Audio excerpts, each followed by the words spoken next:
Merhaba ben Nihat Doğan. Wow. Ya. Merhaba. Düet yapalım mı? Yok ben Yıldız şey yapmış. Hiç Sen aklımıza gelmedi. Nihat. Ben Yıldız sen Nihat. Ben Nihat'ın şarkılarını bilmiyorum ama.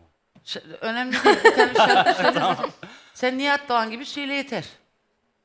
Hangi şarkı söyleyeyim ama? Düşler kurdum gördün mü? Bildin mi? Hayır. Şiirini söyle. Kulak aşinalığım var ama ezberimde yok yani. Şey o mu söylüyordu? Dardayım ey aney aney. Ya, O Azer Bülbül. Karıştı. Çarşambayı sel aldı bir Gel Nihat. yar sevdim. Nihat, gel.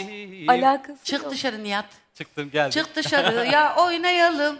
Nihat pabucu yarım. Olmadı bu. Öbüründe. Ha demek benim şeyim tonumdan mı? Ben demin ne söyledim? Düşler dediniz. Düşler gördüm. Yıldız'ı ne söyledim? Gördüm. Kalbim duraksız.